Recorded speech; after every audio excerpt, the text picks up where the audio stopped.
আসসালামু আলাইকুম রহমতুল্লাহ।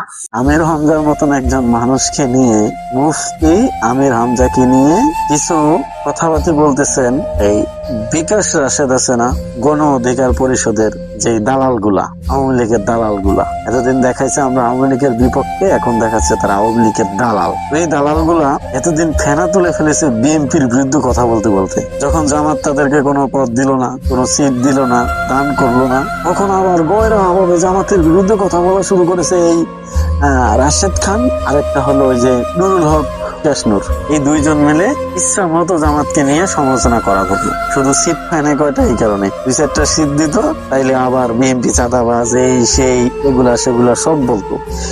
এখন আমির হামজাকে নিয়ে এই রাশেদ কি বলে, বিকাশ রাশেদ মনে করেন জাতীয় সংসদে যাবে, এই যে আমির হামজা, তাই তো কুষ্টিয়ার আমির হামজা, তো তার ওয়াজগুলো আপনি শোনেন নাই?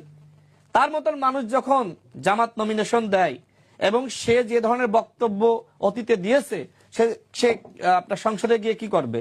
সে সংসদে গিয়ে কোরআন থেকে তেলাওয়াত শুরু করবে। এখন স্পিকার কি করবে? স্পিকার তাকে কি থামাইতে পারবে? যখন থামাইতে যাবে তখন বলবে যে এই যে দেখো কোরআনের তেলাওয়াত, আমাকে কোরআন চর্চা করতে দিচ্ছে না জাতীয় সংসদে।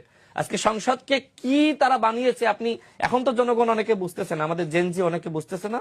আমার কাছে মনে হয় আমির হামজারা যেদিন থেকে সংসদে যাওয়া শুরু করবে, হ্যাঁ, তাদের বক্তব্য শুনবে।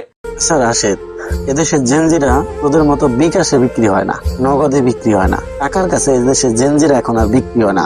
তোরা যেহেতু টাকার কাছে বিক্রি হয়ে গেছস, ঠিক আছে, তাদের ব্র্যান্ড আর তোর ব্র্যান্ড এক নয়। তোদের ব্র্যান্ড হয়েছে কিভাবে মানুষ থেকে আত্মসাৎ করে টাকা নেওয়া যায়। কিডনি নষ্ট হয়ে গেছে এই কথা বলে মানুষের কাছ থেকে টাকা উঠাইয়া সেই টাকা দিয়া রঙ্গলীলা করে বেড়াস।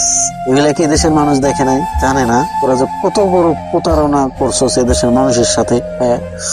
তারা গিয়া কোরআনের আয়াত বলবো, এটার জন্য এই সংসদের যে স্পিকার তিনি নাও করতে পারবো না, না করলে আবার বলবে সংসদে কোরআনের আয়াত বলতে দেয় না। এরে শুয়োরের বাচ্চা, এরে কুত্তার বাচ্চা, তোর কেন জ্বলে রে? সংসদে কোরআনের আয়াত বলবে, যা খুশি তা বলবে, তাতে তোর সমস্যাটা কোথায় রে? বল দেখি, তোর কি ওই যোগ্যতা আছে? হ্যাঁ, তোর ওই যোগ্যতা আছে? মুফতি আমির হামজার যে যোগ্যতা আছে, তোর দলের সব বিক্রি করলে এরকম একজন যোগ্যতা হবে রে? হ্যাঁ, কার সাথে কার তুলনা দেশ? তোর সহ্য হচ্ছে না, কারণ তোদের সহ্য হবে কিভাবে? তোরা তো হয়েছিস ভণ্ড, কারণ তোরা হলো চেহারা বিক্রি করে খাস। যখন যেই দলে ডাক দেয় সেই দলে যাই একটা গরম গরম বক্তব্য দিয়া 500-1000 টাকা নিয়ে চলে আসস। এটা হয়েছে তোদের ধান্দা। এগুলো এখন মানুষ আর খায় না। চুদলিন